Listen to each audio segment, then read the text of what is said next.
This is Andy Gutierrez from StarWars.com, and you are listening to Coffee with Kenobi with Dan Z. This is the podcast you're looking for. This is James Arnold Taylor, and you're listening to Coffee with Kenobi. I have a good feeling about this. Hello, everybody, and welcome to Coffee with Kenobi. We are your spoiler-free place for Star Wars discussion, analysis, and rhetoric. I am your host, Dan Z, joined by my co-host today, Mr. Tom Gross. Hey, hello. It's great to be here. I love these live shows because it's the only time we get to record where we actually get to see one another. I know. And so that's a lot of fun. And we have an audience, too. That's so right. That's right. good, too. That's right. It's really cool. We're still here at IdeaCon, having a great time recording a ton of live podcasts for you, both for Coffee with Kenobi as well as for the IDEA community. And this is the community that changes the way schools communicate using technology in education. And it's very, very exciting. Speaking of exciting, you and I were up pretty late into the evening waiting for the huge news about Project Luminous, as was everybody else online.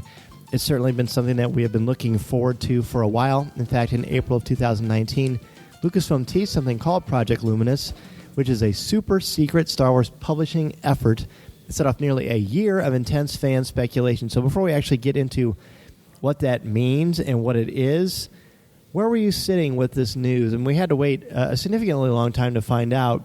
Where was your excitement level for whatever Project Luminous was?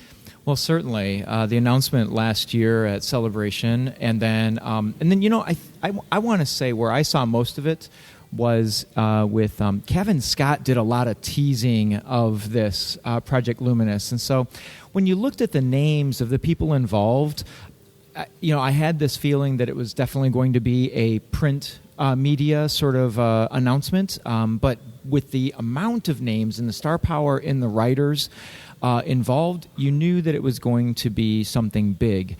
I tried to stay away from too much speculation as to, will this be post Episode 9? Will this be before, in between? Where was it going to be? I just sort of took it for what it was. Knowing the title, Project Luminous, I had a feeling that it was going to have something to do with the power of the Force and probably the good side of the Force. I don't know where I get that from, other than that's just what I was imagining going through it. But it was going to be, and you just sort of have a feeling that it's going to be something to challenge. To challenge that aspect. So we've been waiting. Lots of teases. Hey, we're 1 month away. We're 1 week away, and so built up to last night. And we even got a little extra delay last night too. Yeah, we did. There was a lot of excitement going on. I was invited to go out to the Walt Disney Studios to cover this event, which is a great honor, and I wasn't able to join because I'm here at IdeaCon, which is great. That turned out well. Unfortunately, our West Coast correspondent, my brother-in-law Bill Thill, was able to go and cover the event. So the pictures that you saw were the ones he texted to me, and then I would jump on our Twitter feed and I would post what he would share with me. And it worked out actually really, really well. It was certainly high intensity, but it was high intensity for fans because we were really excited about what it actually means. So as for me, Project Luminous, I figured it wouldn't have anything to do with the Skywalker saga. You just sort of assume it would take place really, really in the past or really, really in the future. But it kind of made sense to see what we found out. So let's just break down the actual news. It's centered around a new era in Star Wars. Are you ready for the big announcement? I am. Okay. I am. Well, it's set during the time of the High Republic, which is stories that take place roughly 200 years before Star Wars Episode 1, The Phantom Menace. So Lucasfilm executive James Waugh says this is a time of smugglers and scoundrels. They looked at publishing as sort of an incubation place. So they gathered some of the most powerful authors in Star Wars at Skywalker Ranch back in August of 2018, right? That's correct. And he also noted that I wrote down the incubation period as well. Yeah, it's cool. What a great platform to sort of explore a new time period. Can you tell us who the authors are, by the way? Oh, that's a great question. I don't know if you wrote that down. I think I got them right here, actually. We've got Charles Soule. We've got Claudia Gray.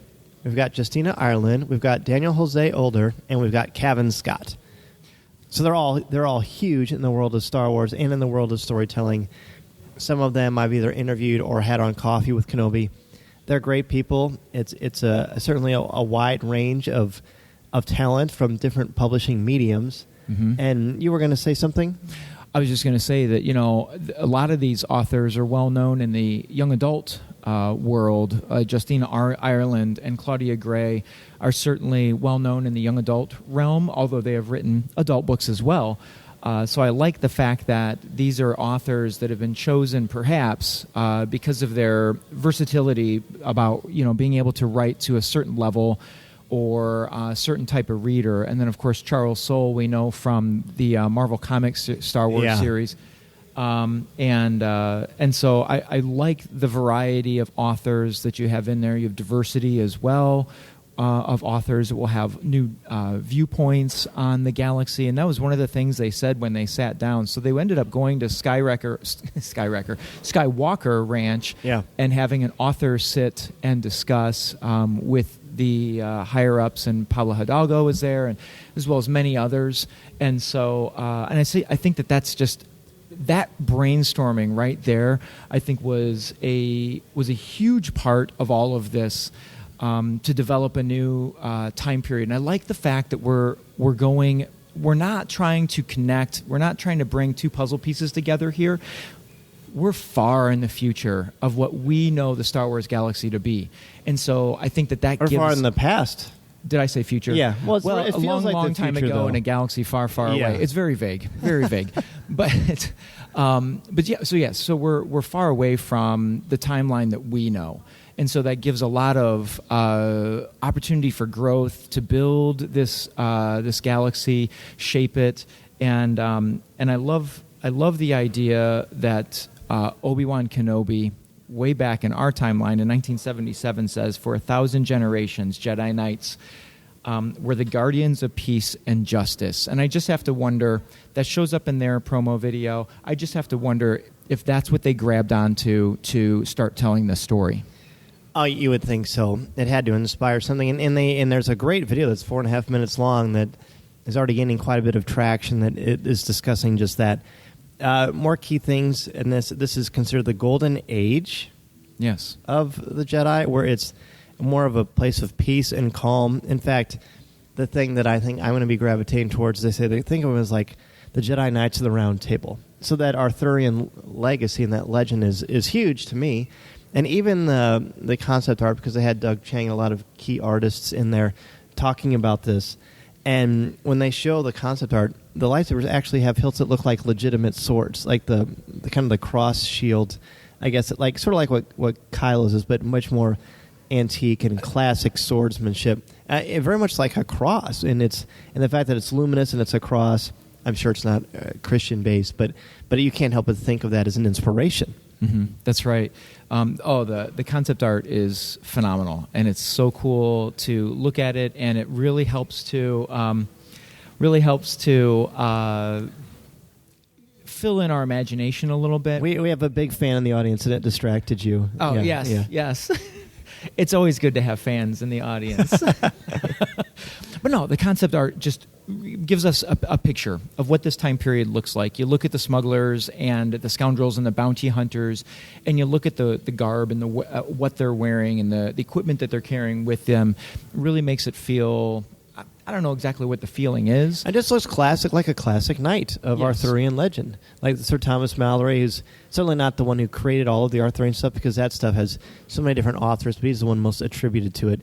And it has that feel, it has that aesthetic, the clothing, the robes, the kind of the ornate feel of the design. Right, and I'm looking at some of the covers that have been released, and I see more legit capes and the wraps that you might see from that time period or that fantasy realm. Sure. Your dream of capes coming back into style is coming true. Oh, dude, I can't wait to wear a cape to school sometime. I'm sure your wife would be thrilled. She will, and my girls won't be embarrassed at all. So I want to point out a couple. You're going to say something because I want to give you some news about some stuff. So no, go ahead.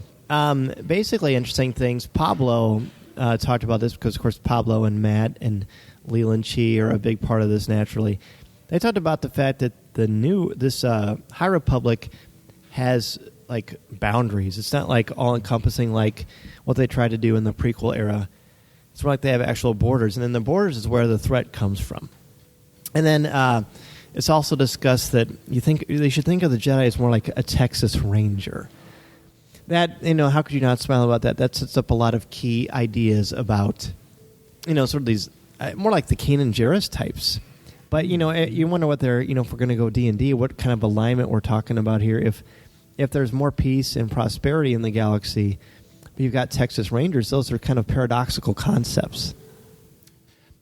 Chaotic good or chaotic neutral. How's that? You're a nerd. I'm stuck on your on your D&D alignment. Yeah, idea. for sure. But they are the order. They are the justice and the order. So I actually have a hard time seeing them working outside of the going back to the alignment, the idea of lawful. But certainly, to keep law, sometimes you have to be a bit chaotic and you have to work around the rules to capture the bad guys. I like this idea of these. I don't want to call them. They're not rogue Jedi. That's not how. No, it's they're definitely not. They're still part of the order, but they're on the fringes. I mean, the Texas Rangers follow the letter of the law, but they were just extra tough, and they had more area to cover, kind of by themselves, but they had reputations for being able to take care of business. Yeah, like you said, tough guys, like us. We work on the fringes. That's all right. The time. That's right. Yeah, of course. I do like this concept of the Jedi Knights of the Round Table. I think that's music to my ears. As the potential precursor to what the Jedi Council might be, or a shape or a structure of how the Jedi might have been at one time.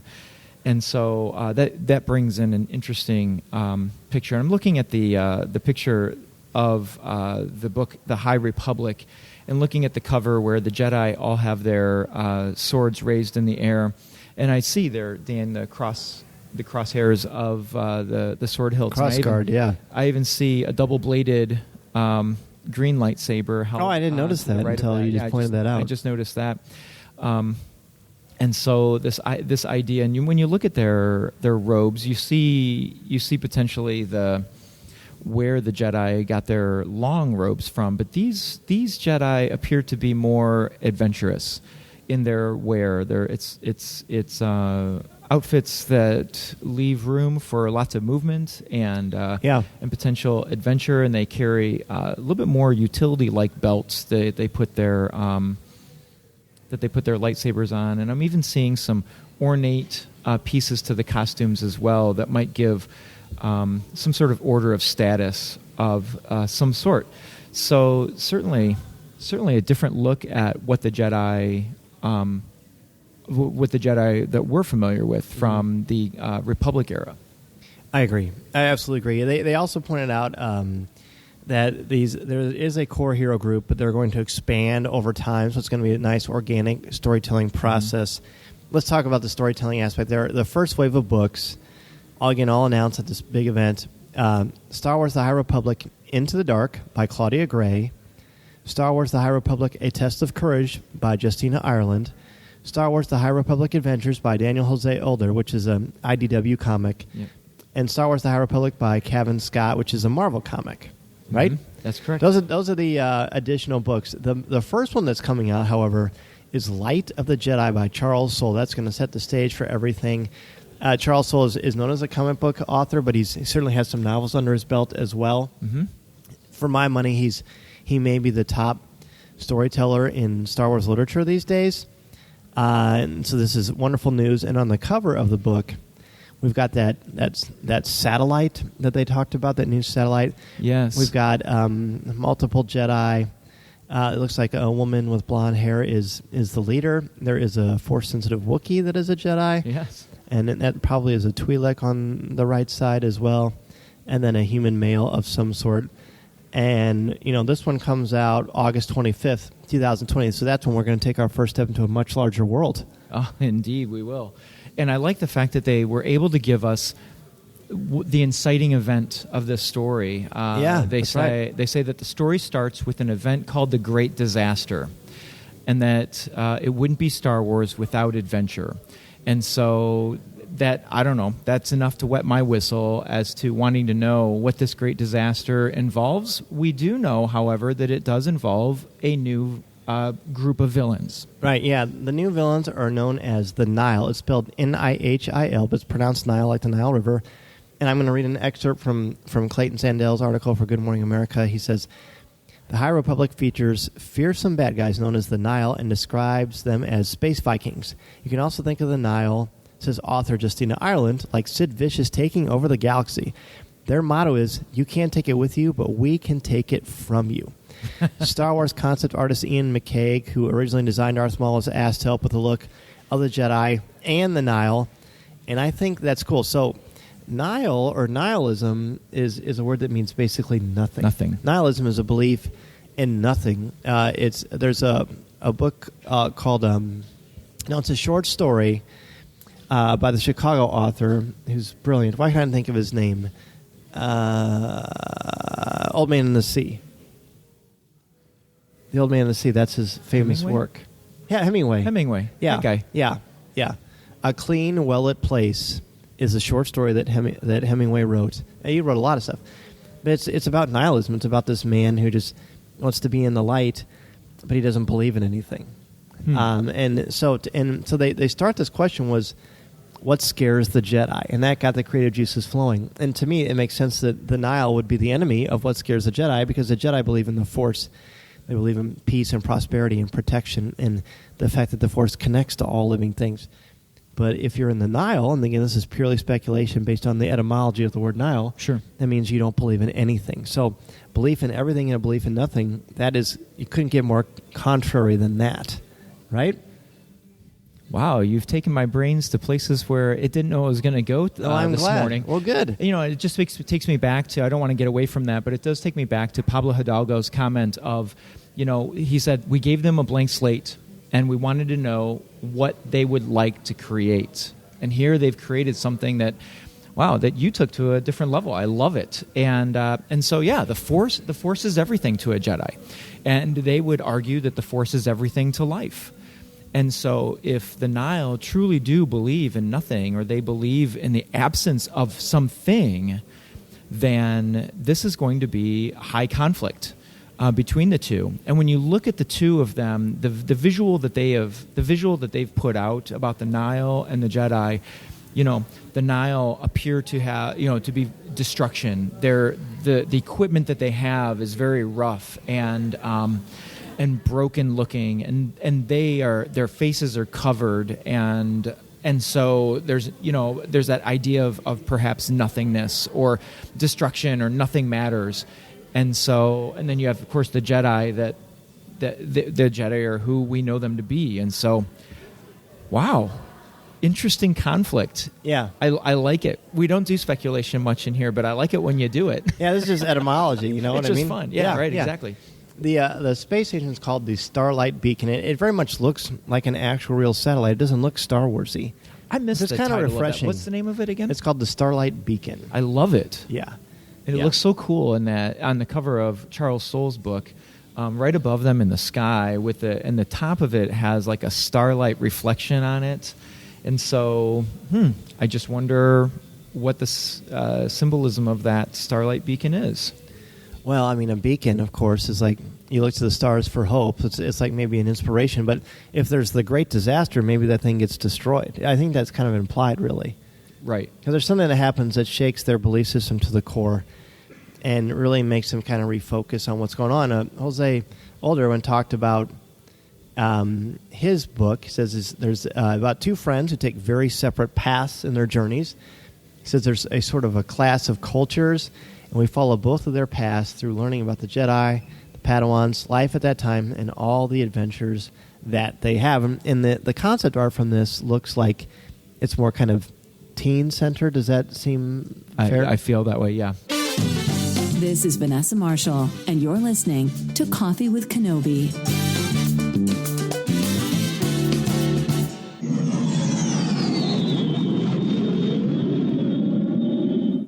Rise of the Resistance is now open on both coasts, Walt Disney World and Disneyland, so you need to consider booking that incredible vacation, and I can think of no better place to recommend then MEI and Mouse Fan Travel. It is what my family uses, and it is what Coffee with Kenobi uses.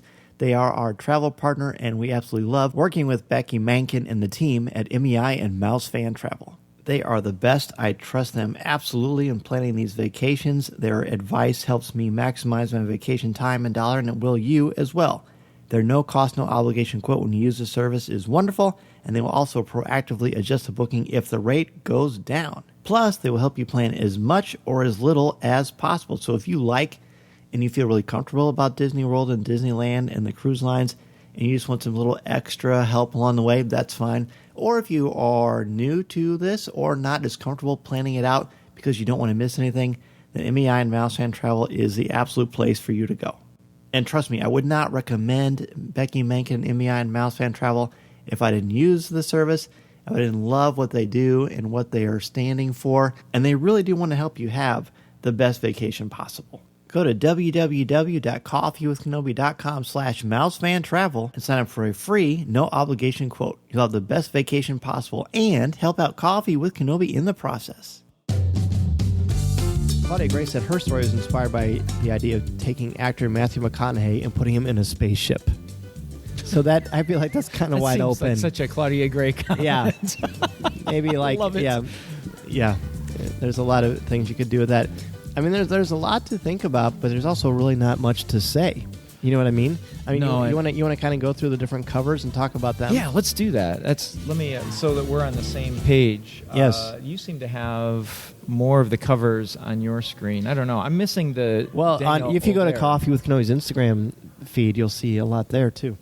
But on StarWars.com, they have a great little. Coffee with Kenobi has an Instagram feed. They do. I think, Oh my goodness! I think you should subscribe. I should probably I think get on you'd that. like it. So what we talked about already, Charles Soule's book,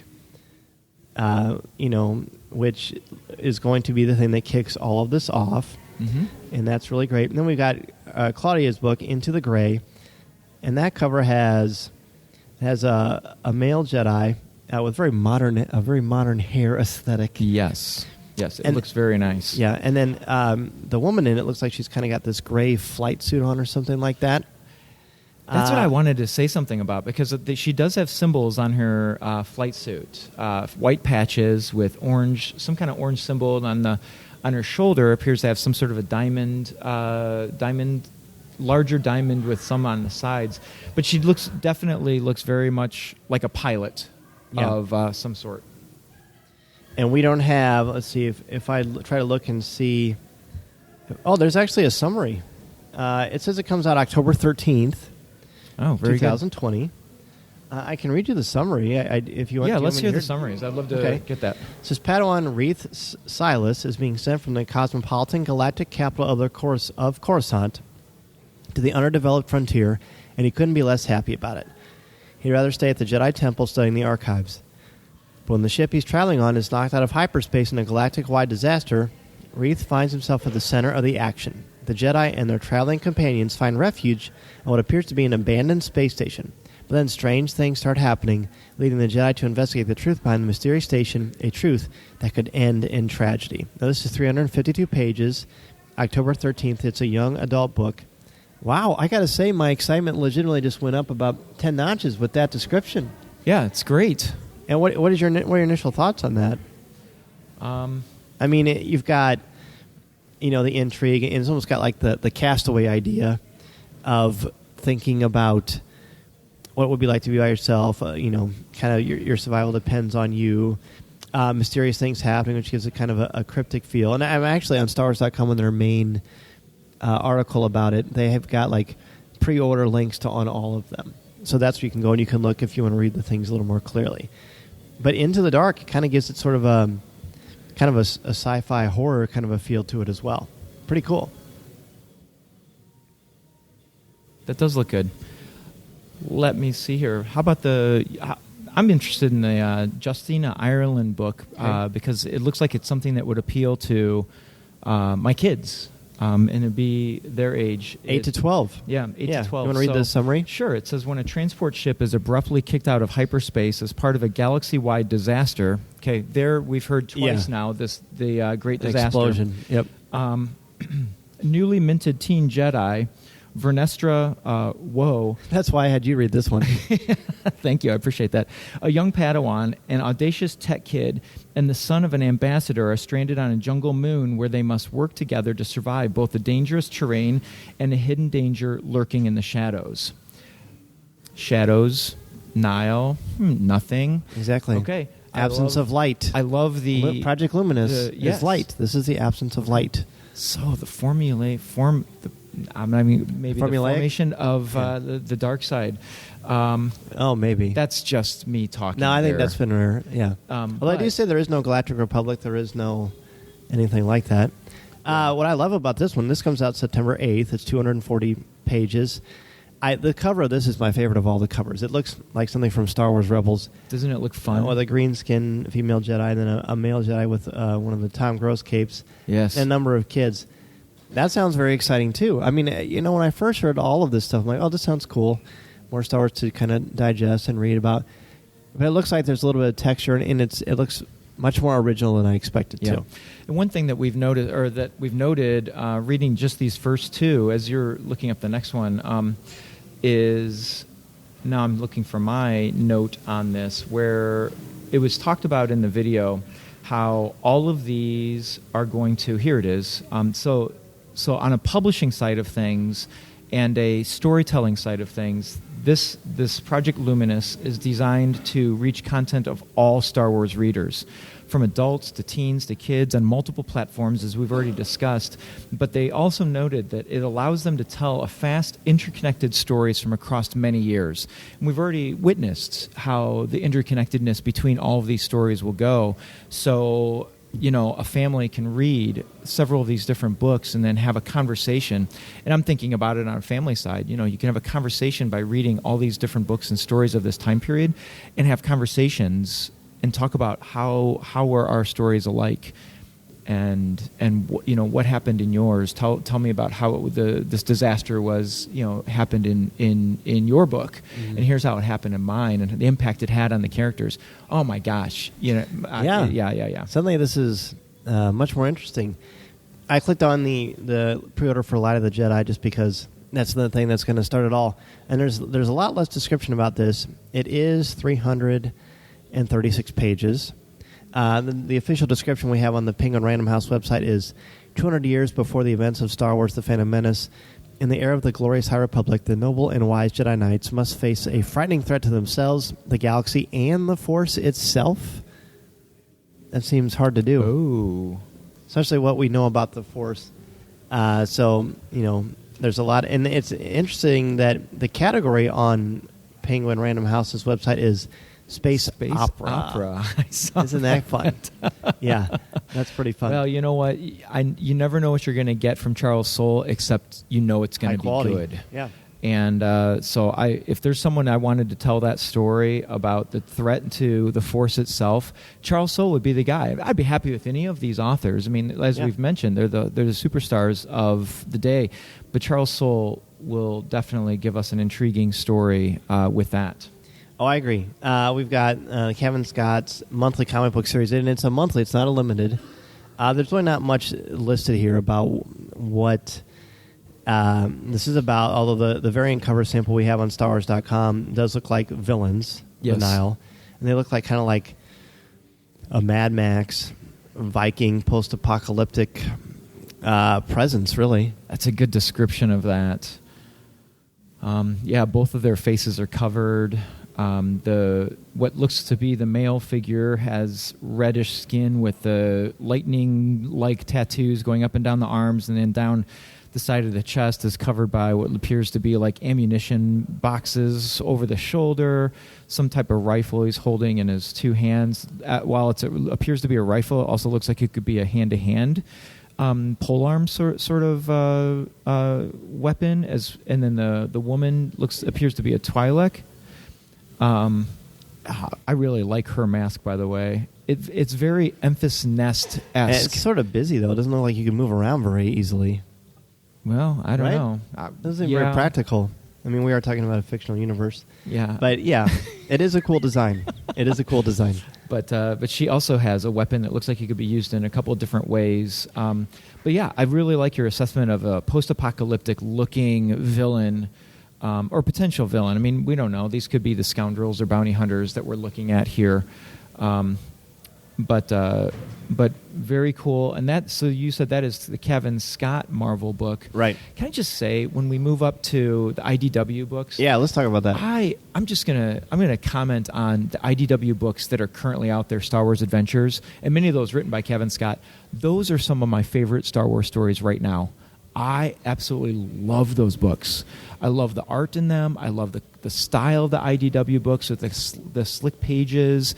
And so I am really excited about the IDW here, and I'm normally a Marvel guy, and right, that's true. They've been my jam for many years. But these IDW books have been super impressive, so I'm looking forward to. And I've never seen Daniel Jose Older in a comic version. I've always seen his stuff in novels. Very true. I'm really excited to see what his books look like. And did you notice the race of the male on his cover? Yeah, what is this race? I believe that's Zeb's race. Oh, you think that's a Lasat? I think that's a Lasat. I mean, he's not beefy like Zeb is, but his head and ears and the look on his face reminds me of Zeb. If it's not, that's what it reminds me. Well, it looks like there's a name at the bottom kind of sketching. Is it like Farzaza or Farzala? Oh, that could be an L on the end. Yeah, it's hard to say. Maybe it is a Z. And Luca. And Or Luca. Lula. Yeah.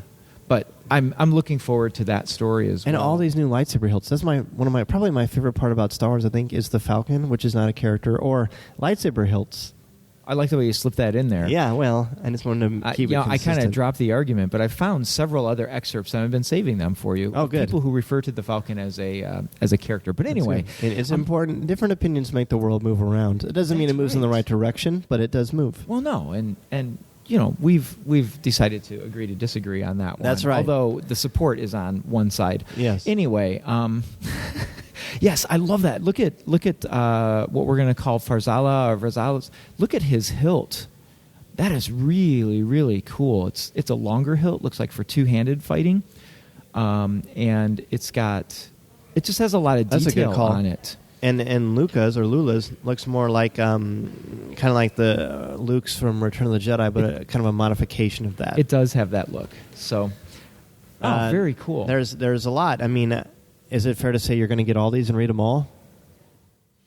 That brings up a great point that I wanted to talk a little bit about, because and would it be necessary? I suppose is the question. As I mentioned earlier, with the multiple levels of reading from young adult to children, I don't know that it's necessary to read them all to get a feel for the era and to understand who the Nihil are and who the Jedi are and what the conflict is.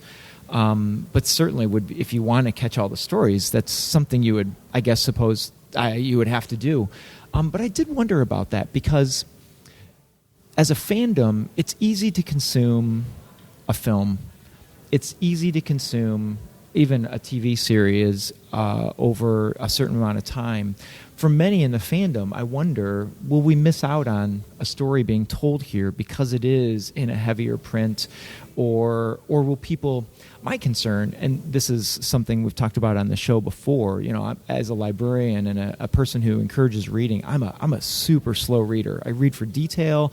I really get lost in my mind of the story, and so then I have to end up going back and rereading parts and things like that. I do worry about the release of the story and how fandom will handle, the people who can consume a book overnight and then put everything out there. I guess we have respect for one another in the films, and we give ourselves a time period, and we say, look, let's just all agree to, we're not going to talk about the details of the story until a week or a week and a half past the release of a film. But what's the etiquette for spoilers when it comes to literature? Because people do consume literature at different rates and different speeds. Usually there's a couple of months, I think, where you give people time to read the book, and because not everybody can read the book. Like, one of the challenges, when the Harry Potter series was huge, I worked at Barnes & Noble when I was going back to school to be a teacher, and one of my big challenges was to read it quickly. because people would come in after reading the book and want to talk about it right away. Sure. But other people want to actually read it and enjoy it, or they have other things going on in their lives, and it takes them a couple of months to get to that place. And when they do, it's great. But I think it's usually a couple of months. Okay. Well, that's a great comparison, because that's a story that has just been told in literature, and then the movies were after. Right. And so, but no, as a librarian, that is always something I think about, because when a new book does come out, I have students who will consume, or teachers who will consume that book immediately and feel they want to talk about it. And what is the level? Where does that? Hey, let's have a conversation, in public about it, or do we have to go in the back room and whisper about it so we don't ruin it for everybody else? So, I mean, as a story and as launching a new era of the story, I do have, it's not concerns. That's not even worries, but I do wonder, I suppose, is the best way to look at it, as to how that story will be digested as a fandom. Right, and that's fair, and I'm sure a lot of people will feel that way. As for me, I don't really concern myself with that, because there's nothing I can do to impact that. All I can do is sort of take what I like. In with Coffee with Kenobi, certainly I'm going to check everything out, so I can talk about it and just kind of get more of a flavor for what's going on.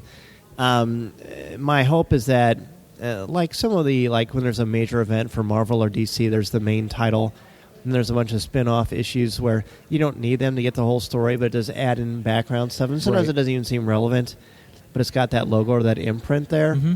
My hope is that this will just give us a lot of different characters from one centralized idea of something that happens, some big bang thing that happens, and then you build upon it, and then for future stuff going on that hasn't been announced or even created yet, they'll all somehow tie in together, like the Avengers movie or something like that. Sure. I think that would be cool. And I didn't think I'd feel this way, but I knew that just by the course of the conversation that I'm more thrilled about this than I was before, because I've long said that we have too much of Luke, Han, and Leia, and their space is too oversaturated because of comics and all kinds of other stuff. And that's not bad. There's some great stories there, but there's some that fall flat, at least for me. Sure. So the fact that we can go into this well, like with The Mandalorian, and play in the Star Wars universe with the Force and concepts and ideas and the great designs and the action and the thematic elements, but we can start fresh. There's no extra spacing, or there's nothing really bogged down about what's going on. We don't have expectations about these characters, right? So we can just really, truly start fresh and start from a brand new place without that baggage. To me, that's kind of removes the shackles of the expectations of 42 years of storytelling. It's kind of freeing, really. That's a great point, and I would completely agree with you on that. As I'm sitting here and we're visiting and talking, I just shared my concerns about launching a whole new era of Star Wars only in print, but then as the librarian, excuse me while I put my librarian hat on, if you don't mind. Yeah. I need to get out my stampers here. One moment. Yeah, sure. So what I do love about this is that to be able to experience this world, it does make you have to read it. And right. And in the multi-genres of comics to potentially graphic novels to novels, and that it can be digested as a family, from young children to adults, and to encourage that conversation through literature. Mm-hmm. This is deeper than a movie or a TV show. While those all bring great conversation, now we're talking about words and books and imagination and the pictures in our heads, which we've had for years, and we've always had Star Wars books that do that. But in order for us to completely understand what the High Republic is, we're going to have to dive in, and we're going to have to do a little reading. And so my librarian hat is happy. Listening to Coffee with Kenobi, you are the podcast you're looking for. This is...